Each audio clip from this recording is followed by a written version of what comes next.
Hello everyone, and welcome to the channel. Tonight we're dimming the lights for a very special kind of lecture, one designed to help you drift off to sleep. We're going to be exploring some of history's most chilling and perplexing cases.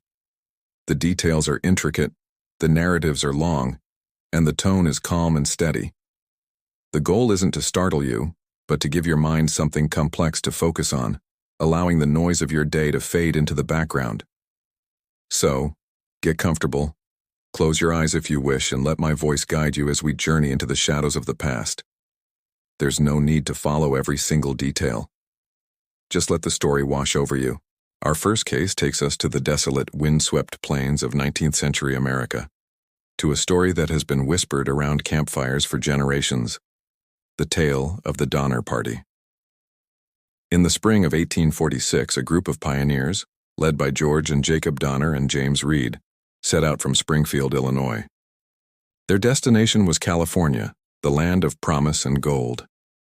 They were part of a larger wagon train, but they made a fateful decision. They chose to take a new, supposedly shorter route called the Hastings Cutoff.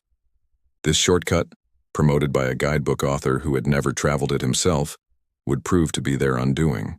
The trail was far more difficult than advertised.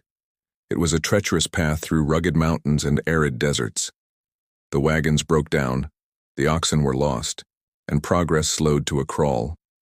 Days turned into weeks, and their precious supplies began to dwindle. The group, once full of hope, was now racked with exhaustion and growing fear. They were far behind schedule. By the time they reached the Sierra Nevada mountains, it was already late October. An early, unusually heavy winter had descended upon the peaks. Snow began to fall, blanketing the landscape in a thick, impassable layer of white. They were trapped. The party set up a makeshift camp near what is now known as Donner Lake. They built crude cabins hoping to wait out the winter. But the snow kept falling, piling up to 20, even 30 feet deep. Their food ran out completely. The cold was relentless. The initial group of 87 people began to face the most desperate of circumstances. The first to perish were the animals.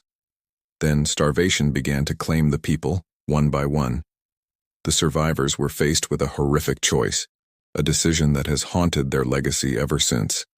To live, they had to resort to the ultimate taboo. The silence of the snow-covered forest was broken only by the gnawing ache of hunger and the quiet grief of those who remained. Rescue parties were eventually organized from California, but the journey to reach the trapped pioneers was perilous. The first relief party arrived in February 1847, nearly 4 months after the Donner Party became snowbound. What they found was a scene of utter devastation. The survivors were skeletal, barely clinging to life amidst the frozen remains of their loved ones. Several rescue attempts were made over the following months, each one a grueling trek through the snow. They brought back survivors in small groups, with the children often carried on the rescuers' backs. The last survivor was not rescued until April. Of the original 87 members of the Donner Party, only 48 survived. The story serves as a chilling testament to the fragility of human ambition when faced with the overwhelming power of nature.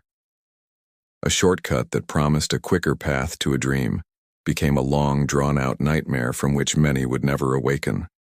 The tale is a somber lullaby of the high mountains, a story of hope turning to despair under a cold, indifferent sky. Now let's drift across the ocean and forward in time to the foggy, gaslit streets of London in 1888.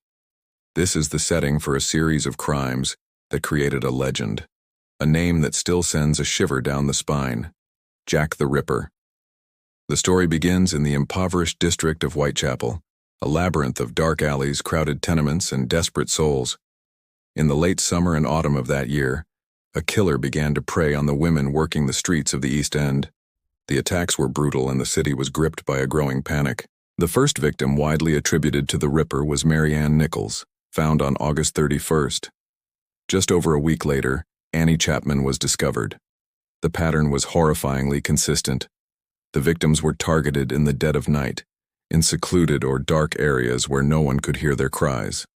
The press sensationalized the killings, giving the unknown assailant his infamous moniker after a letter, likely a hoax but sensational nonetheless, was sent to the Central News Agency, signed Jack the Ripper. The name stuck and the legend was born. The public's fear was matched only by their fascination. Newspapers were sold out as people clamored for every gruesome detail. The police were baffled. Scotland Yard, led by detectives like Frederick Aberley, poured resources into the investigation. They interviewed hundreds of people, followed countless leads, and patrolled the streets in force. But the killer was like a ghost. He struck with terrifying speed and precision, and then vanished back into the city's labyrinthine streets without a trace. The Autumn of Terror continued with the double event on September 30th, when Elizabeth Stride and Catherine Eddowes were killed on the same night. The final and most gruesome crime occurred on November 9th, with the death of Mary Jane Kelly. Unlike the others, she was attacked indoors, in her own small room, allowing the killer an unprecedented amount of time. The investigation produced a long list of suspects, from doctors and butchers to foreign sailors and even members of the royal family. Montague Druitt, a barrister who was found in the Thames River shortly after the last murder, was a strong suspect for a time. Surin Kłosowski, also known as George Chapman, was another, a poisoner who was eventually executed for other crimes. Aaron Kosminski, a Polish immigrant who worked as a hairdresser and suffered from mental illness, is a suspect favored by many modern researchers. Yet, despite the thousands of pages of police files, the countless theories, and over a century of investigation, no one was ever charged. The identity of Jack the Ripper remains one of the greatest unsolved mysteries in the history of crime. The files were eventually closed, but the story never ended. The fog of Victorian London seems to have swallowed the killer whole, leaving behind only a name and a lingering sense of unease. He is a phantom of history, a quiet, terrifying presence that still walks the old streets of Whitechapel in our collective imagination. Let us now travel to a different kind of mystery, one that unfolds not in a dark alley, but on the vast, empty expanse of the Atlantic Ocean. This is the story of the Mary Celeste, the most famous ghost ship in maritime history. In November of 1872, the brigantine Mary Celeste set sail from New York, bound for Genoa, Italy. On board were Captain Benjamin Briggs, his wife Sarah, their 2-year-old daughter Sophia, and a crew of 7 experienced seamen. The ship was loaded with a cargo of denatured alcohol. It was a routine voyage with a good ship and a respected captain. Nothing seemed out of the ordinary. About a month later, on December 4th, the British vessel Dei Gratia spotted the Mary Celeste adrift, midway between the Azores and the coast of Portugal. The ship was sailing erratically, its sails slightly damaged but still set. The crew of the Dei Gratia hailed the ship, but there was no response. After observing it for 2 hours with no sign of life, the first mate and a few sailors rowed over to investigate. What they found was deeply unsettling. The ship was completely deserted. There was no one on board. The ship itself was in seaworthy condition. The cargo of over 1,700 barrels of alcohol was untouched.